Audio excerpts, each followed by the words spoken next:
मेरा 20 साल का नौकर रामू हमेशा मेरे आगे पीछे घूमता रहता था। मैंने उसे छोटा समझा था, लेकिन एक दिन उसने मुझसे कहा, मालकिन, मुझे छोटा समझने की गलती मत कीजिए। उस रात जब मैंने उसे देखा तो मैं आश्चर्यचकित हो गई थी, क्योंकि उस रात रामू ने 20 साल के लड़के की तरह नहीं, बल्कि 30 साल के आदमी की तरह मेरा। हेलो दोस्तों, आज की इस अनोखी कहानी में आप सभी का स्वागत है। जब से रामू मेरे पास सोने लगा था, तब से मेरे शरीर में बदलाव आने लगे थे। मुझे लगा था कि रामू छोटा है और उसे कुछ समझ नहीं आता होगा, लेकिन धीरे धीरे उसके असली रंग मुझे दिखने लगे। मैंने कभी सोचा भी नहीं था कि 20 साल का लड़का मेरी तरह की 40 साल की महिला को इतना सुख दे सकता है। रामू 20 साल का था। उसे मैं गांव से अपने घर काम के लिए लाई थी। मेरे घर में सिर्फ मैं और मेरा 1 साल का बेटा था। जब मैं काम पर जाती थी तो रामू मेरे बच्चे की देखभाल करता और वह मेरे घर में ही रहता था। मैं बिना शादी के मां बन गई थी। मेरे प्रेमी ने शादी का झांसा देकर मुझसे प्रेम का खेल खेला। जब मैं गर्भवती हो गई तो मैं उसके घर गई और वहां मैंने देखा कि उसकी शादी हो रही थी। उसने मुझसे प्रेम का नाटक किया और किसी और लड़की से शादी कर ली थी। मेरे पेट में पल रहे बच्चे को मारने का मेरा मन नहीं हुआ, और जब मैंने गर्भपात कराने का सोचा, तब तक समय निकल चुका था। मैं 5 महीने की गर्भवती हो चुकी थी। मेरे माता पिता ने मुझे और मेरे बच्चे को स्वीकारने से इनकार कर दिया। तब मैं अकेली रहने लगी। कई महीने पहले मैं अपने गांव गई थी, अपने दादा के 100वें जन्मदिन के लिए। मेरे दादा ने मुझे जन्मदिन का निमंत्रण भेजा था और इसलिए मैं गांव गई थी। मेरे बेटे को वहां सिर्फ मेरे दादा ने ही प्यार से गोद में लिया था। आरव उनके पास खेल रहा था। तभी ऑफिस से मेरा फोन आया और मैं कुछ देर के लिए फोन पर बात करने के लिए बाहर चली गई। जब मैं वापस आई तो मेरा आरव दादा के पास नहीं, बल्कि घर के एक नौकर के पास था। मैंने देखा कि आरव उस नौकर के पास अच्छे से खेल रहा था। मैंने अपने बच्चे को उस नौकर से लिया और वहां से जाने लगी। तभी उस नौकर ने मुझे रोका। वह कहने लगा, मालकिन, मुझे थोड़ी मदद चाहिए। मुझे पैसे की नहीं बल्कि काम की जरूरत है। उसने अपना परिचय दिया और कहा, मैं रामू हूं। मैं इस घर में गाय भैंस के गौशाले की सफाई का काम करता था, लेकिन अब बड़े साहब गाय भैंस बेचने की बात कर रहे हैं। अगर आपके पास कोई काम हो तो दीजिए। मुझे काम की बहुत जरूरत है। मेरे माता पिता भी मजदूरी करते हैं। मुझे काम की बहुत जरूरत है। तब मैंने कहा, मेरे बच्चे की देखभाल का काम है, लेकिन इसके लिए तुम्हें शहर चलना होगा। इस काम के लिए मैं तुम्हें 5,000 रुपये महीना दूंगी। रामू मेरे साथ शहर आने के लिए तैयार हो गया। आरव उसके साथ अच्छे से रहता था और यह देखकर मैंने रामू को अपने घर लाने का फैसला किया। रामू तब से मेरे घर में ही रहने लगा। उसने कहा कि हर 4 महीने बाद जब थोड़े पैसे जमा हो जाएंगे, तब वह अपने गांव जाएगा। रामू दिन भर मेरे बच्चे की अच्छे से देखभाल करता और घर के कामों में भी मेरी मदद करता। रामू को घर आए 1 महीना हो चुका था और इस 1 महीने में उसने मेरा दिल जीत लिया था। उसकी देखभाल से मेरे बेटे की सेहत भी सुधर गई थी। जो आरव मुझे परेशान करता था, अब वह रामू के हाथों से अच्छे से खाना खाता था। मैंने रामू को एक अलग कमरा दिया था। एक दिन रात में आरव बहुत रोने लगा। किसी भी तरह से वह शांत नहीं हो रहा था। बच्चे के रोने की आवाज सुनकर रामू मेरे कमरे में आया और उसने आरव को मुझसे ले लिया। रामू के पास जाते ही आरव शांत हो गया था। रात बहुत हो चुकी थी। आरव रामू को छोड़ नहीं रहा था, तो मैंने रामू को अपने कमरे में ही सोने के लिए कह दिया। सुबह जब मैं उठी तो आरव रामू से लिपटकर सो रहा था। उस रात के बाद से रामू आरव के लिए मेरे कमरे में सोने लगा। रामू के आने के बाद सब कुछ अच्छे से चल रहा था। रामू के काम से खुश होकर छुट्टी के दिन मैं उसे मॉल लेकर गई। वहां मैंने उसके लिए अच्छे कपड़े खरीदे और सैलून में जाकर उसकी नई हेयर स्टाइल बनवाई। रामू देखने में अच्छा था, लेकिन वह एकदम साधारण तरीके से रहता था। उस दिन मैंने उसका पूरा लुक ही बदल दिया था। उसे नए अंदाज में देखकर मैं भी उस पर विश्वास नहीं कर पा रही थी। कल तक जो एक साधारण सा नौकर था, वह इतना हैंडसम और स्मार्ट दिख सकता है, इसकी मैंने कल्पना भी नहीं की थी। मॉल से हम घर आए तो आरव आते ही सो गया था। मैंने उसे कमरे में बिस्तर पर सुला दिया और पानी पीने के लिए बाहर जाने लगी। तभी रामू मेरे लिए पानी लेकर आया। पानी पीकर मैंने गिलास रखा और रामू मुझे तब से ही एकटक देख रहा था। जैसे ही मैंने गिलास रखा उसने मुझे गले लगा लिया। कई सालों बाद किसी पुरुष ने मुझे गले लगाया था। मैंने उसे खुद से दूर किया। तब रामू ने कहा, मालकिन, आपकी वजह से आज पहली बार मैंने खुद से प्यार करना सीखा है। जिंदगी बहुत खूबसूरत है, बस इसे जीना आना चाहिए। आज आपने मेरा कायाकल्प करवा कर मुझ पर बहुत बड़ा उपकार किया है। मैं सच में बहुत अच्छा दिख रहा हूँ। रामू के चेहरे पर खुशी देखकर मैं भी खुश थी। अगले दिन से वह बहुत स्वच्छ और सलीके से रहने लगा था। वह 20 साल का था, लेकिन गांव का लड़का होने के कारण उसकी कद काठी अच्छी थी। वह घर में भी रोजाना कसरत करता था। उसकी लंबाई भी ठीक ठाक थी। मैंने उससे उसकी पढ़ाई के बारे में पूछा था, लेकिन उसने कहा कि अब उसका पढ़ाई से मन उठ गया है। हर सुबह ऑफिस जाने से पहले मैं अपने बच्चे को दुलार कर ऑफिस के लिए निकलती थी। आज जब मैं ऑफिस के लिए निकलने से पहले आरव को चूमने गई, तब वह रामू की गोद में था। अचानक आरव ने अपनी गर्दन घुमाई और मेरे होंठ रामू के गाल पर जा लगे। मुझे बहुत शर्मिंदगी महसूस हुई। मैंने उससे माफी मांगी और ऑफिस के लिए निकल गई। शाम को जब मैं घर आई, तब भी मैं रामू की आंखों में नजर नहीं मिला पा रही थी। रामू ने आरव को खाना खिलाकर सुला दिया था। फिर हम दोनों ने साथ में खाना खाया। खाना खत्म करने के बाद मैं अपने कमरे में गई। वहां मैं अपनी दवाइयां ले रही थी। मुझे माइग्रेन की समस्या थी, उसी की दवा मैं ले रही थी। दवा लेने के बाद भी मेरा सिर बहुत दर्द कर रहा था। मैं अपने कमरे में सिर पकड़कर बैठी हुई थी। कुछ देर बाद रामू कमरे में आया। मुझे इस हाल में देखकर उसने पूछा कि क्या हुआ। जैसे ही उसे पता चला कि मेरा सिर दर्द कर रहा है, उसने मेरे सिर की मालिश शुरू कर दी। रामू की मालिश से मुझे आराम मिल रहा था। धीरे धीरे मुझे गहरी नींद आने लगी। उस रात मुझे बहुत अच्छी नींद आई थी। अगले दिन हमारे ऑफिस में ट्रेडिशनल डे का फंक्शन था और इसके लिए मैंने गुजराती लुक अपनाने का फैसला किया। मैंने घाघरा पहन लिया था, लेकिन स्कर्ट का नॉट बांधने में मुझे दिक्कत हो रही थी। तब मैंने रामू को कमरे में बुलाया और उससे नॉट बांधने को कहा। नॉट बांधते समय उसका हाथ मेरी खुली पीठ पर से गुजर रहा था। मैंने उसे छोटा समझा था, इसलिए मैंने उसे यह काम करने के लिए कहा था।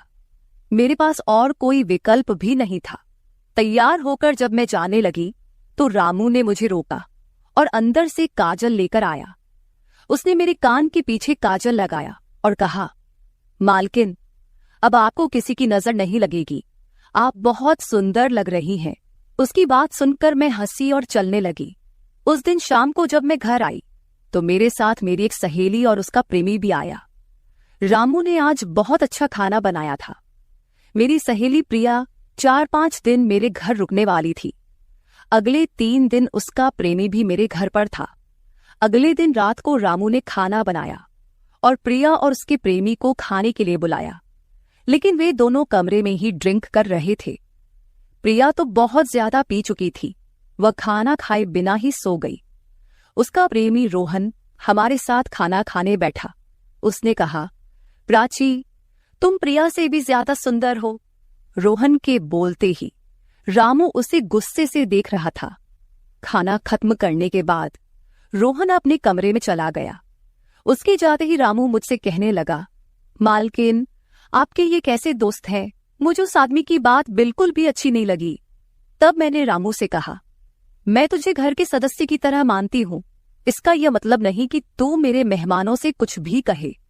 तेरा काम है आए हुए मेहमानों की सेवा करना, इसलिए तू सिर्फ वही कर। बाकी मुझे कुछ सिखाने की जरूरत नहीं। रामू को डांट कर मैं अपने कमरे में चली गई। मैंने उसे डांट दिया था, फिर भी वह मेरे लिए पानी लेकर आया। तब मैंने अपनी दवा ली और पानी पीकर सो गई। आज रामू मेरे कमरे में सोने नहीं आया था, ऐसा मुझे लगा। लेकिन सुबह जब मेरी आंख खुली, तो मैंने उसे अपने बगल में पाया। सुबह मेरी आंख खुली तो मेरे सामने प्रिया थी। वह बहुत गुस्से में लग रही थी। रामू को मेरे सामने लाया गया। उसके हाथ में प्रिया की ओढ़नी बंधी हुई थी। प्रिया ने कहा, तुम्हारे इस देहाती नौकर ने मेरे प्रेमी का हाथ तोड़ दिया है। रामू बस सिर हिलाता रहा और बोला, मालकिन, मैंने कुछ भी नहीं किया। रात को रोहन साहब नशे में थे, तभी उनका संतुलन बिगड़ गया होगा और वे गिर गए होंगे। रामू भला रोहन साहब पर हाथ क्यों उठाएगा? प्रिया अब भी नशे में लग रही थी, ऐसा मुझे लगा। रामू ने मेरे लिए उन दोनों से माफी मांगी। प्रिया और रोहन तभी वहां से चले गए। रामू मुझसे भी माफी मांगने लगा। मुझे पता था कि उसने कुछ नहीं किया था। आज मैंने छुट्टी ली थी क्योंकि कई दिनों से मैं बहुत व्यस्त थी। आज सोचा कि खुद के लिए थोड़ा समय निकालूं। नाश्ता करने के बाद मैं फिर से 1 घंटे के लिए सो गई। आरव भी मेरे साथ सो गया था। उठने के बाद मुझे 1 कप चाय की जरूरत महसूस हुई। मैं रामू को चाय बनाने के लिए पुकार रही थी, लेकिन उसकी तरफ से कोई जवाब नहीं आ रहा था। उसे ढूंढते ढूंढते मैं उसके कमरे में गई। वहां जाकर देखा कि रामू अभी अभी नहाकर बाथरूम से बाहर आया था। उसने शर्ट नहीं पहनी थी। मैंने पहली बार उसे इस तरह देखा। रामू का शरीर बेहद मजबूत था। उसका शरीर किसी योद्धा की तरह दिख रहा था। मैं उसे टकटकी लगाकर देख रही थी। मुझे उस वक्त कोई होश नहीं था। कई सालों बाद मैं किसी जवान पुरुष को इस तरह बिना कपड़ों के देख रही थी। मैं उसे टकटकी लगाए देख रही थी। तभी रामू ने मुझे आवाज दी। वह मेरे सामने शर्ट पहनकर खड़ा था, फिर भी मैं अपनी सुध-बुध खोए उसे देख रही थी। उसने मेरी आंखों के सामने चुटकी बजाई।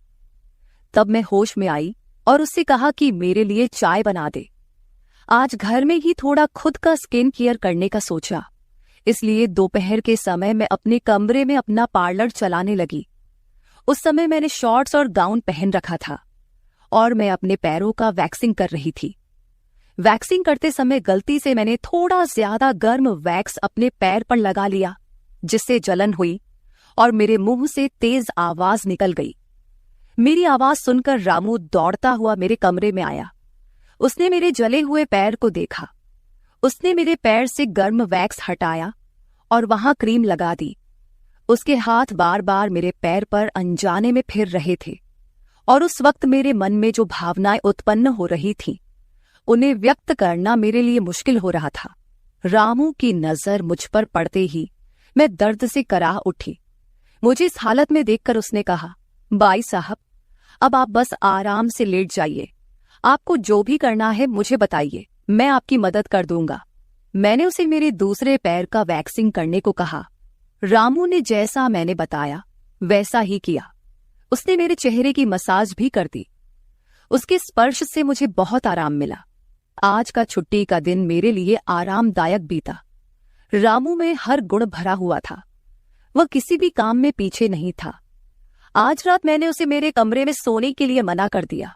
दिन भर मैं घर में नहीं होती, कम से कम रात को तो मुझे मेरे बच्चे के साथ अकेले समय बिताना चाहिए। हर बार रामू का आना मुझे पसंद नहीं था, इसलिए मैंने उसे कमरे में सोने के लिए मना कर दिया। इस तरह दिन बीतने लगे। कुछ दिनों तक रामू के बिना आरव रात को सो नहीं पाता था, लेकिन धीरे धीरे उसने रोना बंद कर दिया। मुझे अपने अंदर कुछ बदलाव महसूस होने लगे थे। सुबह उठते ही मेरा शरीर बहुत दुखने लगता था। अचानक ये सब क्यों हो रहा है, समझ नहीं आ रहा था। कुछ दिनों में मेरी शारीरिक पीड़ा इतनी बढ़ गई कि मुझे बिस्तर से उठने की भी इच्छा नहीं होती थी।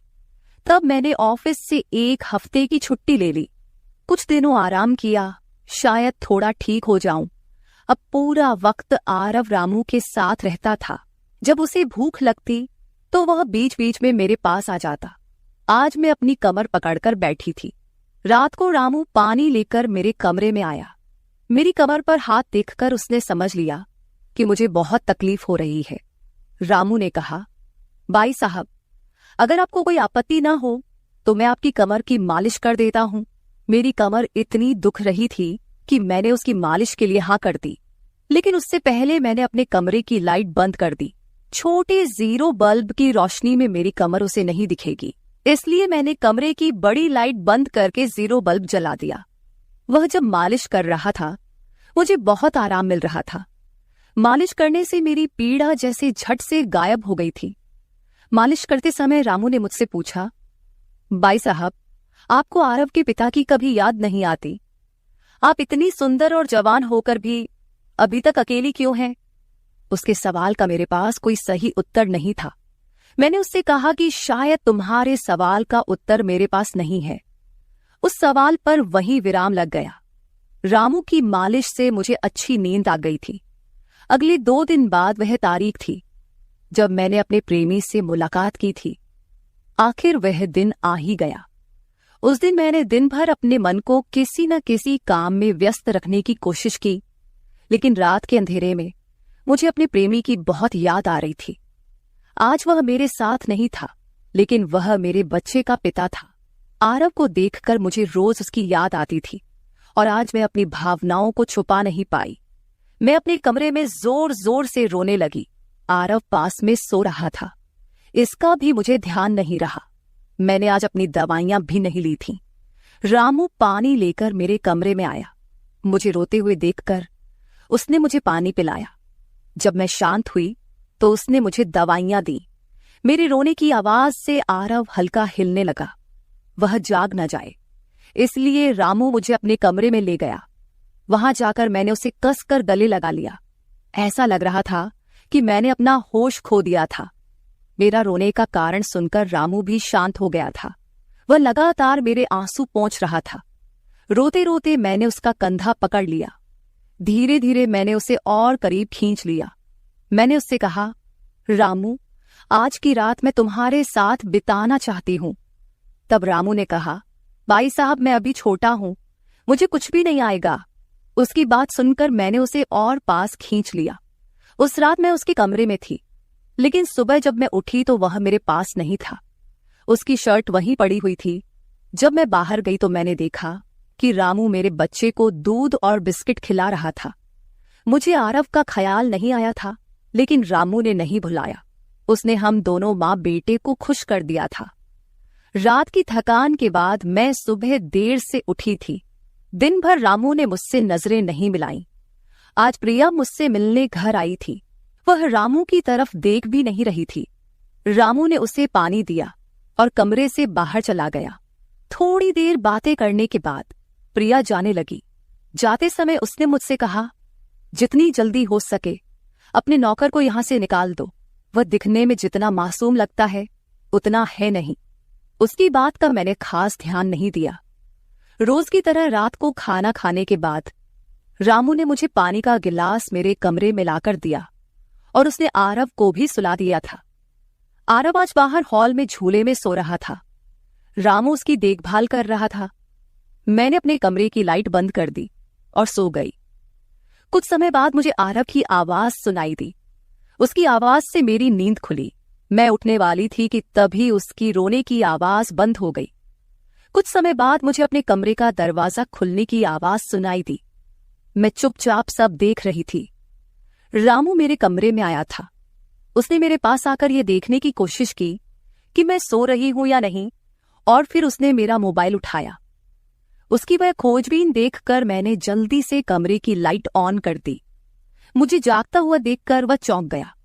मैंने उसके हाथ से अपना मोबाइल छीन लिया। मैंने उससे कहा, रामू, ये सब क्या चल रहा है? तुम इस वक्त यहां क्या कर रहे हो? वह कुछ नहीं कहकर वहां से जाने लगा, लेकिन मैंने उसे इतनी आसानी से छोड़ने का इरादा नहीं किया था। मैंने उसे उसका वीडियो दिखाया जिसमें वह प्रिया के बॉयफ्रेंड पर हाथ उठा रहा था। उस दिन रोहन के मोबाइल का कैमरा गलती से चालू रह गया था और उसमें उनकी हाथापाई रिकॉर्ड हो गई थी। सुबह जब प्रिया मुझसे मिलने आई थी तब उसने मुझे वह वीडियो दिखाया था और तब से मैं रामू पर नजर रख रही थी। रामू, तुमने झूठ क्यों बोला? तुमने रोहन पर हाथ क्यों उठाया? तब उसने कहा, जो भी आप पर बुरी नजर डालेगा उसके साथ मैं यही करूंगा। मालकिन, उस रात जब रोहन नशे में था वो आपके कमरे में आया था। वो आपके साथ कुछ गलत करने की कोशिश कर रहा था और इसलिए मैंने उस पर हाथ उठाया। रामू की बात सुनकर मैंने कहा, ठीक है, मैं तुम्हारी बात मानती हूं, लेकिन तुम मुझे नींद की दवा क्यों दे रहे थे? आज मैंने तुम्हें मेरे पानी में दवा मिलाते हुए देखा है। तुम्हारी नजर मुझ पर थी और तुम जो चाहते थे वह मैंने तुम्हें दे दिया है। अब अपना हिसाब करो और गांव निकलो। मेरी बात सुनकर रामू बोला, मालकिन, आप जैसा सोच रही हैं वैसा कुछ भी नहीं हुआ है। कल रात मैंने आपके साथ कुछ भी गलत नहीं किया। मैंने आपके पानी में नींद की दवा मिलाई थी, जिससे आप मेरे पास आते ही सो गई थीं, और मुझे आपके साथ कुछ भी गलत नहीं करना था। कुछ दिन पहले मैंने आपको रात में फोन पर बात करते हुए देखा था। मैंने आपकी बातें सुनी थी। आप फिर से अपने उस प्रेमी से मिलने की तैयारी कर रही थी। आपकी मुलाकात आपके ही घर में तय हुई थी। मुझे यह सब पता था। आप उससे ना मिले, इसलिए मैं आपको रात में नींद की दवा दे रहा था। वह व्यक्ति अब भी आपको धोखा दे रहा है। वह आपसे झूठ बोल रहा है। वह आपके बच्चे को आपसे छीनने के लिए आपके करीब आ रहा है। उसकी पत्नी को बच्चा नहीं हो सकता, इसलिए वह आपके पास आ रहा है। उसने अपनी पत्नी को तलाक नहीं दिया है। वह आपसे झूठ बोल रहा है। रामू, तुम हो कौन? तुम्हें यह सारी जानकारी कैसे मिली? तब उसने कहा, आपके बाबा साहेब ने मुझे आपका फोटो दिखाया था। मुझे आप पहली नजर में ही अच्छी लगी थी, लेकिन बाबा साहेब ने यह भी कहा था कि आप शादी के खिलाफ हैं। तब मैंने उनके साथ मिलकर यह प्लान बनाया। आपके दिल में अपनी जगह बनाने के लिए मैं यहां आया था, लेकिन यहां आने के बाद मैंने देखा कि बहुत से लोग आप पर बुरी नजर रखते हैं, इसलिए मैंने आपकी सुरक्षा करनी शुरू कर दी। रामू 20 साल का नहीं था। मेरा पहला शक सही निकला। वह 30 साल का था और एक अच्छी नौकरी पर था। उसने मेरे प्यार के लिए इतनी मेहनत की थी। रामू ने मेरे प्रेमी के बारे में जो भी कहा था वह सब सच था। रामू ने मेरे प्रेमी की सारी जानकारी सही निकाली थी। रामू जैसा ईमानदार पति और मेरे बच्चे का पिता मिलना मेरे लिए बहुत बड़ी बात थी। मैं अपने प्रेमी के धोखे के जाल में फंसने से बच गई थी। आज मैं विक्रांत उर्फ रामू के साथ बहुत खुश हूं। वह मुझसे और मेरे बच्चे से बहुत प्यार करता है। मेरे बाबा साहिब की वजह से आज मेरा परिवार शुरू हुआ। मुझे रामू जैसा पति मिला, ये मेरा सौभाग्य था। दोस्तों, जो आपसे सच्चा प्यार करता है वह किसी भी कठिनाई में आपका साथ नहीं छोड़ता। रिश्ते निभाने वाले को किसी वजह की जरूरत नहीं होती, और रिश्ते तोड़ने वालों के लिए एक बहाना भी काफी होता है। तो दोस्तों,